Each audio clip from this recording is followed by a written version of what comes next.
Il y a toujours cette mentalité des gagnants, cette histoire qui essaie un peu de reconstruire une équipe. Est-ce que vous êtes persuadé que Tout-Puissant Mazembe peut être parmi quelques équipes africaines qui seront là pour la Champions League africaine? C'est vrai que Mazembe peut risquer de perdre un match par 2 buts à 1, par 1 but à 0. Ouais. Mais lorsque c'est face à Vita Club, il y a encore une autre mentalité des gagnants. Mais il faut faire attention, monsieur Eli, hein, ce n'est plus les Tout-Puissants Mazembe qu'on a connus dans le passé. Tout est encore jouable. Tout est encore jouable.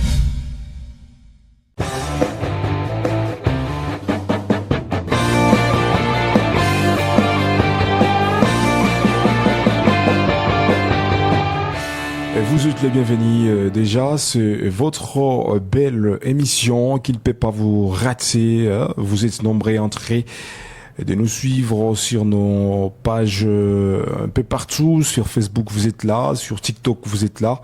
Mais aussi à toutes les personnes qui sont en direct sur notre Instagram. Nous disons merci. C'est le meilleur moment de vous informer car ça reste Youbi Sport, l'émission qui vous arrive avec des actualités 100% sportives. Alors, à la présentation de cette émission, vous pouvez nous appeler Messieurs Deus Ratias. Le plus rapide aujourd'hui, je ne suis pas seul. Nous sommes avec Monsieur Eli et lui-même va se présenter. Vous êtes le bienvenu, Monsieur Eli. Voilà, merci beaucoup, Messieurs Deus, ça fait longtemps. Oui, ça fait longtemps. Quelle est la phrase que vous pouvez nous lancer avant de démarrer avec l'émission sportive d'aujourd'hui? Alors, je dirais que dans les sports, il faut venir comme héros et repartir comme une légende. Ok, Monsieur Eli, aujourd'hui, on va essayer de parler à toutes les personnes qui sont en direct, 3 sujets. On va devoir commencer avec l'Afrique et là, on va développer, nous parlerons de la République démocratique du Congo, notre pays, comment les championnats nationaux se comportent à l'heure actuelle, à part le championnat national qu'on préfère appeler la Lina Foot. On va essayer également de parler de l'équipe nationale congolaise parce que ça fait des semaines déjà, Sébastien de Sabre nous a publié la liste de 26 joueurs pour la trêve qui va se passer en juin en France. Et à part ça, nous parlerons aussi de la finale de la Champions League africaine de la CAF qui va s'annoncer demain déjà, parce que nous sommes en train de voir 2 belles équipes qui vont s'affronter. Mamelodi Sundowns, l'équipe d'Afrique du Sud qui va affronter FC Pyramide, et ça sera quelque chose qu'on essayera de parler par rapport à l'Afrique, mais aussi en Europe. Il y a beaucoup de choses à se parler. Il y a la finale de l'UEFA Champions League qui se prépare, mais avant d'y arriver, on va essayer de commenter sur le marché des transferts. Il y a des joueurs qui quittent leurs équipes pour aller s'engager à l'extérieur, mais aussi il y a d'autres qui essayent de trouver les transferts. On les achète pour commencer à préparer la saison prochaine. Et ensemble, est-ce que vous êtes prêts? Déjà, on peut commencer avec les commentaires. Il n'y a pas de problème, nous sommes toujours prêts parce que le sport, c'est une passion. Le sport, c'est une passion, mais aussi également, nous, on aimerait juste dire, le football est facile, mais il est difficile de jouer facile. Alors, on peut commencer chez nous, à la maison, dans notre pays, en République démocratique du Congo. Déjà, nous sommes sur l'étape de play-off, et aujourd'hui, nous sommes en train de voir 2 belles rencontres qui vont se passer entre Tout-Puissant Mazembe. D'abord, l'équipe sera à l'extérieur, mais autre côté, nous sommes en train de voir Sanga Balende aussi sera à l'extérieur. Est-ce que vous pouvez nous donner quelques analyses concernant ces 2 belles rencontres qui va se jouer aujourd'hui? Et voilà, effectivement, avec les tout-puissants Mazembe, une équipe connue dans le passé comme étant l'une des meilleures équipes en République démocratique du Congo. Même si aujourd'hui, quand même, beaucoup d'équipes commencent à se mesurer face à l'équipe du tout-puissant Mazembe. Avec les playoffs, vous voyez que ça ne va pas. Mazembe, dans les saisons passées, qu'on rencontrait souvent être leader du classement. Mais pour le moment, nous ne sommes qu'au début. Mais quand même, tout-puissant Mazembe commence à se faire sentir Peru face à d'autres équipes. Vous voyez, avec l'équipe par exemple de Maniema Union, toujours leader du classement. Voilà, aujourd'hui avec 19 points, même s'il y a aussi l'équipe FC Aigle qui revient en deuxième position, qui essaie un peu de pousser à tout temps l'équipe des tout-puissants Mazembe, mais plutôt l'équipe de Maniema Union, voulais dire. Mais attention, l'équipe des tout-puissants Mazembe, il y a beaucoup d'erreurs à réparer dans cette équipe, surtout que toutes ces équipes sont entre 7, 8, 9 journées, même s'il y a quand même la deuxième équipe de FC Aigle qui a aussi une journée de retard sur l'équipe de Maniema Union. Mais attention, l'équipe de Tout-Puissant Mazembe ne doit commettre aucune erreur, parce que jusqu'à présent, aucune équipe ne qualifiée en Ligue des Champions ou soit en Coupe de la Confédération africaine de football Mais attention, tout est possible, tout est encore jouable. Mais à l'allure où vont les choses, l'équipe de Tout-Puissant Mazembe pour le moment 7e avec 10 points, j'ai essayé de bien, avec 9 points d'écart sur l'équipe de Maniema Union. Avec, si on revient un peu, 7 matchs déjà joués par l'équipe de Tout-Puissant Mazembe, 9 matchs déjà joués par l'équipe de Maniema Union. Donc, différence des 2 matchs. Tout est possible, tout est encore jouable. L'équipe de Tout-Puissant Mazembe n'a qu'à avoir la confiance en elle.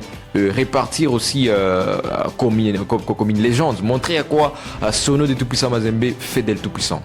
Est-ce que bon, je suis en train de vous poser la question, vous êtes sûr que cette équipe peut battre son adversaire aujourd'hui, parce que ça nous manque quelques heures pour que Mazembe affronte, parce que Mazembe sera même à l'extérieur, hein, ce sera une rencontre qui va se jouer à Kinshasa. Est-ce que vous pouvez analyser l'adversaire de Mazembe et essayer de nous pronostiquer si Mazembe a la chance de gagner la soirée d'aujourd'hui? Effectivement, avec les Tout-Puissants Mazembe, c'est une équipe que je ne m'en doute plus depuis l'histoire, parce que c'est l'équipe qui m'a prouvé de quoi on aurait pu donner confiance à cette même équipe. Donc pour moi, avec les Tout-Puissants Mazembe, c'est une équipe facilement qui est un peu de bouleverser la tendance à n'importe quel niveau, à n'importe quel moment du match. Et surtout, c'est que c'est une équipe qui fait peur, même avec son histoire, qui fait peur, même au regard même de ses joueurs, de sa composition. Et donc pour moi, Mazembe est bien parti pour gagner ces matchs d'aujourd'hui. Et pourquoi pas ne pas prendre le 3 points et revenir encore une fois dans les calculs du classement. Mais il faut faire attention, monsieur Eli, hein, ce n'est plus les Tout-Puissants Mazembe qu'on a connus dans le passé. C'est une équipe avec de nouvelles générations. On dira ce sont de nouveaux garçons qui sont là. Parce que ce n'est pas les Tout-Puissants Mazembe de 13 ans. Mais Tout-Puissant reste des Tout-Puissants. Tout-Puissant Mazembe, bien sûr, vous êtes en train de le dire, mais en regardant la différence de la génération, ça fait douter. Hein. Effectivement, ça fait douter, mais il y a toujours cette mentalité des gagnants, cette histoire qui essaie un peu de reconstruire une équipe. Bien sûr que Mazembe a des nouvelles recrues, il y a des nouvelles pépites, mais attention, il y a tout le match n'est pas match. Vous savez bien, tout le match n'est pas un match, parce que les matchs sont différents. Lorsque vous croisez une équipe sur terrain, il y a une mentalité, une puissance. C'est comme Mazembe venir jouer face à l'équipe de FC Aigle ou face à l'équipe de l'AS Vita Club. Il y a toujours une différence. Rappelez-vous, la fois passée, c'était le El Clasico qu'on a essayé de voir. 0-0, Vita Club 0, Tout-Puissant Mazembe 0. Alors que lorsque Mazembe joue face à d'autres équipes, vous trouvez que Mazembe peut risquer de perdre le match par 2 buts à 1, par 1 but à 0. Mais lorsque c'est face à Vita Club, il y a encore une autre mentalité des gagnants. C'est comme en Europe, le Real Madrid quand il joue contre FC Barcelone, c'est pas la même motivation que les Real Madrid va jouer contre l'équipe des Girona, contre l'équipe pourquoi de Las Palmas, l'équipe des Guingamp en France, tout ça. Alors une question que nous on peut vous poser par rapport à la saison prochaine, est-ce que vous êtes persuadé que Tout-Puissant Mazembe peut être parmi quelques équipes africaines qui seront là pour la Champions League africaine? Tout est encore jouable. Tout est encore jouable parce qu'il y a d'abord 2 matchs des retards pour l'équipe de Tout-Puissant Mazembe. Pour le moment, les top number 1, le leader du classement reste Maniema Union avec 19 points. Revenir avec Tout-Puissant Mazembe qui n'a que 12 points. Et donc, juste l'écart des 7 points. Si dis-moi Mazembe, imaginons que Mazembe essaie un peu de gagner les 2 matchs. Ça fait déjà 6 points. Et si on essaie un peu de faire les 12 points, plus ça fait 18 points. Les aides seront à l'écart de seul point avec l'équipe de Maniema Union. Et donc, il y a encore toute une chance de revenir encore une fois entre la rivalité Maniema Union, Tout-Puissant Mazembe, de même avec l'AS Vita Club et les autres équipes. Il y a aussi FC Aigle qui est derrière l'équipe leader du classement. Vous voyez que tout est encore jouable. Le play-off, toujours ça nous excite. Toute chose. Nous sommes en train d'observer parce qu'en regardant la fiche actuelle avec le classement provisoire, ça fait peur, mais ça demandera beaucoup de motivation côté Tout-Puissant Mazembe. Mais comme vous êtes en train de donner la chance à cette équipe de Corbeau de Lubumbashi, vraiment nous sommes en train de croiser les doigts. Effectivement, il faut juste croiser les doigts et encourager les équipes à faire de leur mieux pour revenir au classement et voir si du moins nous aurons quand même 2 représentants qui vont devoir relever les footballs congolais au niveau africain. Alors, chers auditeurs et à toutes les personnes qui nous écoutent, qui nous voient aussi parce que nous sommes en direct. Et alors, on peut le CLCG côté congolais, mais on peut aussi parler en général. L'Afrique, c'est une finale de la Champions League africaine, déjà qui se parle un peu partout chez nous, en Afrique, notre continent. Il s'agit de Mamelodi Sundowns, l'équipe d'Afrique du Sud, qui va accueillir déjà ce samedi à 15h juste cette équipe de FC Pyramide, une belle formation égyptienne. Là, on retrouve notre Congolais Fisto Mayele Kalala. Je ne sais pas comment vous êtes en train d'analyser cette rencontre, la finale, match aller de la Champions League africaine de la CAF. Moi, je suis en train de donner 50% chez Mamelodi Sundowns et 50% côté FC Pyramide. Je ne sais pas si vous aussi vous êtes d'accord avec moi. Alors, Mamelodi Sundowns de l'Afrique du Sud, l'équipe de Pyramide FC d'Égypte, des meilleures équipes. On a vu le parcours durant les championnats, l'équipe chère à notre Congolais, Fiston Mayele. Surtout, je me rappelle bien lorsqu'il commençait avec le football, plutôt lorsqu'il commençait avec l'équipe de Pyramide FC lors de son premier match, c'est un match amical, il avait triplé. Je me rappelle bien les scores des 6 buts à 1. Sortant de la Tanzanie.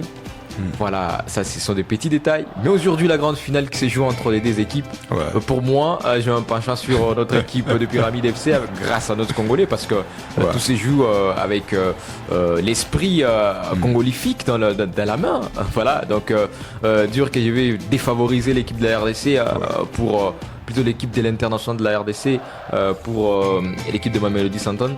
Même si, comme vous avez l'habitude de les durs, le football est facile. Mais difficile de jouer facile.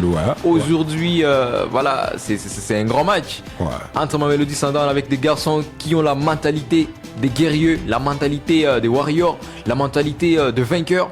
De l'autre côté, il y a l'équipe de Pyramide en Égypte. C'est une équipe qui fait peur face à d'autres équipes. Et lorsqu'on compare même les niveaux des championnats, les championnats d'Égypte, les championnats d'Afrique du Sud sont parmi les meilleurs championnats africains. Et donc c'est une finale équilibrée, une finale qui va essayer un peu de nous remettre dans les enjeux historiques. Mais pour moi, un penchant vers Pyramide FC. Vous savez pourquoi? Avec notre Congolais Fiston Mayele, c'est lui qui nous surprend en tout moment et il porte toutefois méchance dans la main. Alors, ce qui nous fait peur, c'est parce que FC Pyramide sera à l'extérieur, parce que ça sera 2 matchs, aller et retour, et déjà ça sera FC Pyramide qui sera à l'extérieur. Est-ce que cette philosophie d'être à l'extérieur, vous ne voyez pas si cette équipe qui sera à domicile qui est favorable sur la fiche? À l'extérieur comme à domicile, j'ai toujours confiance à Pyramide. D'abord, à l'extérieur en South Africa, vous savez très bien avec l'équipe des Pyramides, c'est une équipe qui vient à l'extérieur pour gagner. Tu comprends un peu les calculs? Mais l'équipe qui sera à domicile, la mentalité des Pyramides, c'est pour venir gagner.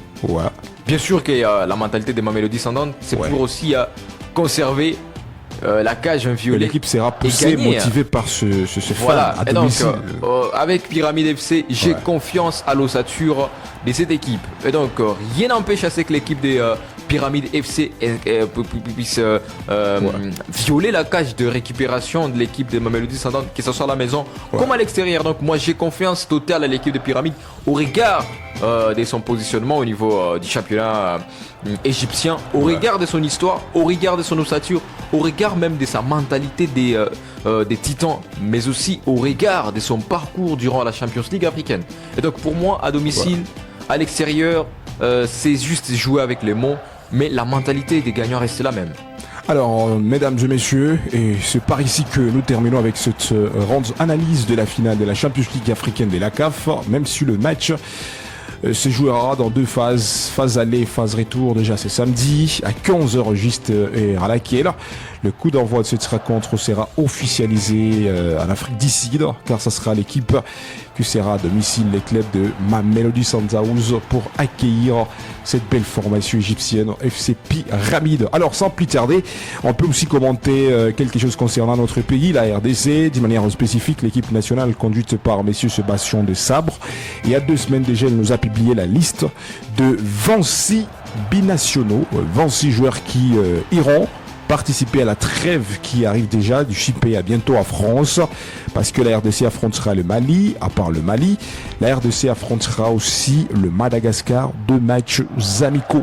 Alors on va essayer d'analyser la liste de ces 26 joueurs et après on va critiquer si selon vous cette sélection nationale congolaise pouvait avoir la chance de nous montrer sa capacité comme d'habitude quand ça sera la trêve. D'abord, nous sommes en train de voir 3 gardiens. Il s'agit de Dimitri Berdo, et nous sommes en train de voir Timothy Fayulu, et nous sommes en train aussi de voir Lionel Mpassi. Alors une grande question d'abord que je peux commencer déjà à vous poser.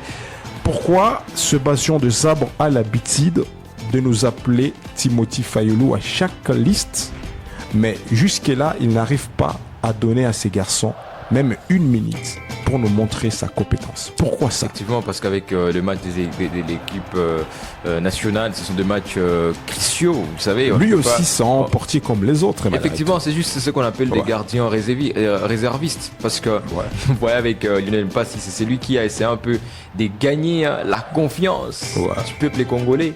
Gagner la confiance, parce que le match national ne se joue pas qu'avec juste la mentalité de l'entraîneur, mais aussi le regard du peuple.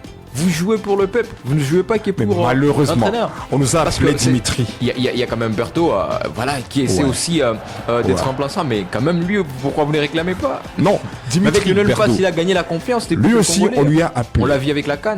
Timothy Fayulu, lui aussi, il était appelé comme les autres. Mais pourquoi ces bastions de sabre arrivent à donner, à faire jouer? Il y a un temps pour toutes choses, mais il y a un temps pour toutes choses, parce que avec Lionel Mpassi, ses prestations jusqu'à présent, il n'y a pas critique. Ça sera 2 matchs amicaux. Ce n'est pas la compétition. Moi, je pense que là, on peut lui tester. Il n'y a pas critique.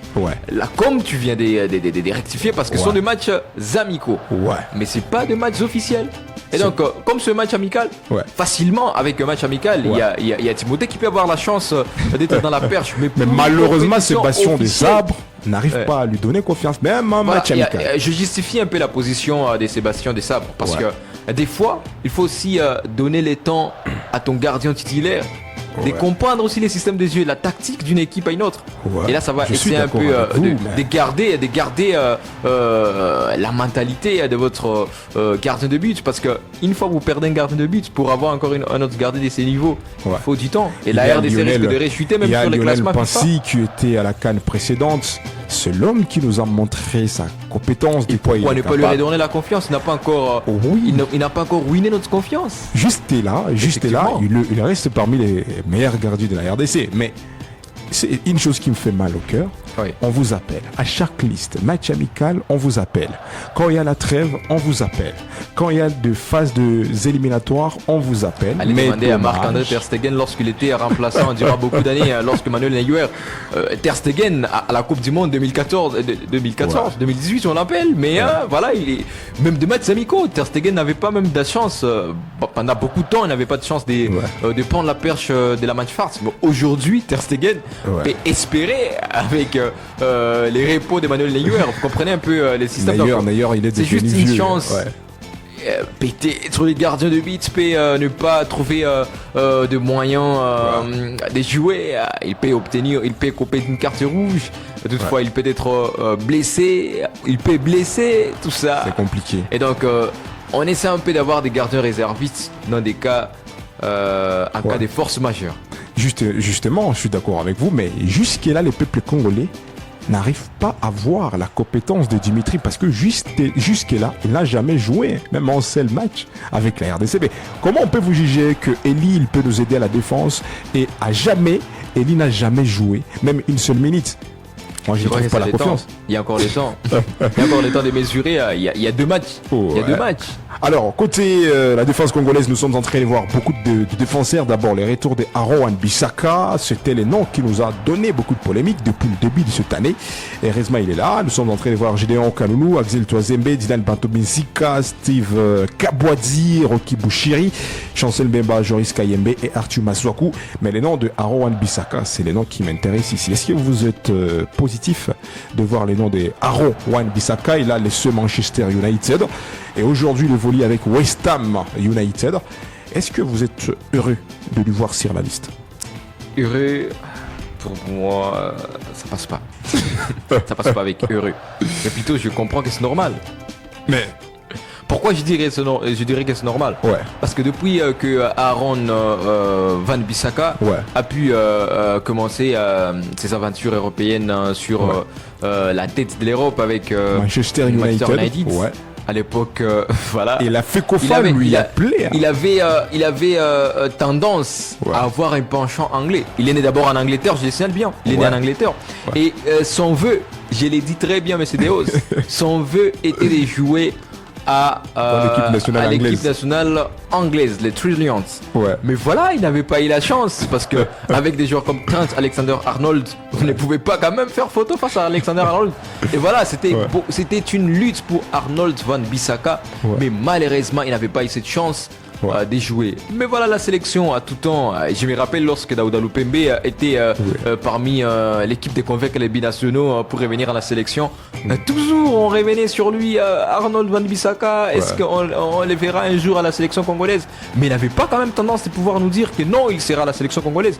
Mais vous voyez, lorsqu'il trouve que j'avance en âge, je n'ai pas eu la chance de jouer avec l'équipe nationale anglaise. Et il a 26 ans déjà aujourd'hui. Je les rappelle très bien qu'il y a des équipes qui sont mieux positionnées pour envoyer des joueurs à ce qui concerne l'équipe nationale. Manchester United, Manchester City, des équipes comme Chelsea, Arsenal, Liverpool, ce sont des équipes, on peut aussi ajouter à Newcastle. Est-ce que vous êtes persuadé que ces garçons, vraiment, il va aider la défense congolaise? Aider la défense congolaise, c'est trop tôt de juger. Attendons voir. Ok, le temps me donnera la raison. Alors, côté milieu de terrain, on peut compter sur la présence de Edo Kayembe, Mukaou, Nora Sadik, Samuel Mutusami. Nous sommes en train de voir Charles Piquel, Tseyo Bongonda et Nathanaël Mboukou. Au niveau de la ligne offensive, Cédric Bakambu, Simone Banza, Samuel Ezende. Nous sommes en train de voir Meshak Elia avec une nouvelle recrue, on le précise, Afimi Kopouloulou. Et bien sûr, les garçons, il en reste jusque-là les meilleurs buteurs de la conférence Ligue européenne. Lui aussi, il va évoluer avec l'équipe congolaise. Fisto Maele Kalala et Yohan Wissa. Je ne sais pas si la présence de tous ces attaquants pour vous reste sur les côtés positifs. Alors, moi, avec les nouvelles recrues, d'abord, je ne juge pas. Ouais, monsieur Afemiko Pouloulou. J'écoute, mais je ne juge pas. Vous doutez, mais vous n'arrivez pas à donner votre critique. Voilà, je doute, mais je ne juge pas. Ok. Parce que, attendons voir, le P2 minutes, tout ce qu'ils font, c'est un championnat, mais avec la sélection, c'est une autre histoire. Ouais, c'est ça. Si vous pouvez nous convaincre dans votre équipe, mais si en sélection, vous ne nous servez à rien, à quoi ça sera dommage. Rester en train de vous citer à tout temps. Et donc, pour moi, je ne juge pas avec les nouvelles recrues. Mais j'ai doute. J'ai doute d'abord avec les nouvelles recrues, mais je ne juge pas. Wait and see avec les deux matchs amicaux de la RDC. Ok. Alors, avant de terminer cette partie qui concerne notre pays, la République démocratique du Congo, je suis en train de voir le Mali. La RDC va affronter cette équipe, ça sera le 5 juin. Tandis que le 8 juin, la RDC va affronter le Madagascar. Et si seulement si la RDC pourrait avoir la chance de battre ces adversaires, même si ça risque de 2 matchs amicaux, je dirais que la RDC pourrait avoir une bonne place au niveau mondial ou au niveau d'Afrique, parce que ce sont des journées FIFA. Est-ce que selon vous, Sébastien Desabre peut équilibrer les calculs et battre ces 2 belles équipes? Battre ces 2 belles équipes, parce que nous sommes en train de voir le Madagascar. Il va renforcer la confiance du peuple, mais dur que directement il va monter au classement FIFA. Au niveau d'Afrique. Attendons, même au niveau d'Afrique, attendons d'abord des compétitions officielles. Alors, des matchs amicaux. Donc, on peut attendre. Il faut faire attention. Il y aura des matchs de phase éliminatoire mondiale 2026. Va continuer dans les mois de septembre. Voilà un bon moment pour il y a aussi la évaluer CAN. Sébastien, dire qu'il peut toutefois monter dans un classement FIFA ou classement de l'Afrique. Et il y a aussi la CAN qui va commencer en décembre déjà. Et c'est là où. Voilà des raisons qui peuvent pousser à ce qu'il puisse monter au classement. Alors, avant de trancher cette émission, on peut parler quelque chose au niveau aussi d'Europe. Aujourd'hui en Europe, ça s'est parlé beaucoup de choses. On peut commencer avec cette grande actualité déjà qui prime à l'ère actuelle, ce Tottenham Hotspur, l'équipe qui a essayé de remporter l'IFA Europa Liga devant Manchester United. Je ne sais pas si Manchester United avait démérité ou c'était Tottenham qui avait mérité, parce que le football a ses raisons. Mais moi, côté mes propres analyses, je dirais que Manchester United avait une bonne position de remporter ces titres, mais dommage, Tottenham Hotspur avait chippé.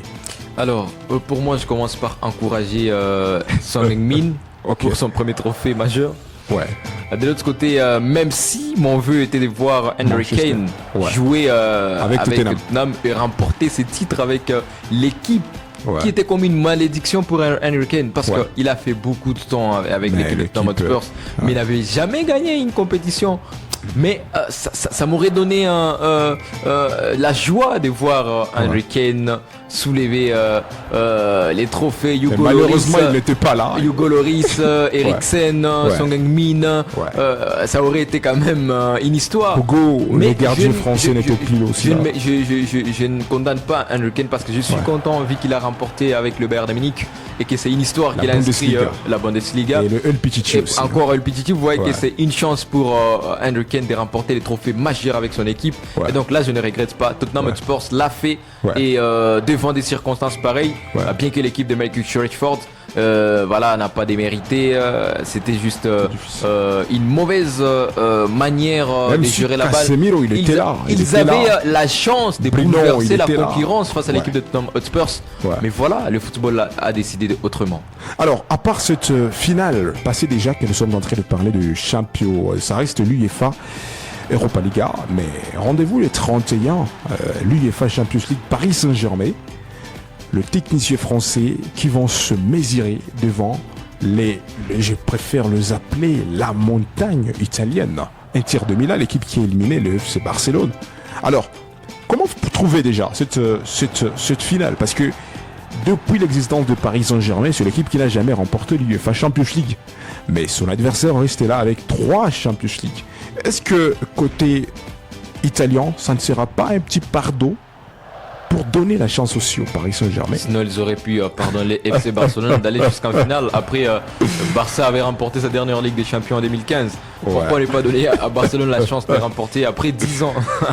Mais voilà, avec le football, il n'y a pas de fair play lorsque c'est la finale. Il n'y a pas de fair play. Le Real Madrid a 15 Ligues des Champions. Mais chaque finale de la Ligue des Champions pour les Real Madrid, c'est une histoire. Donc dire que le pardon, c'est le Paris Saint-Germain.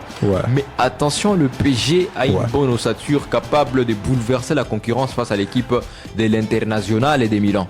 Mais attention, avec l'équipe de l'Inter Milan aussi, c'est une autre version des choses. C'est une autre vision de venir jouer le football.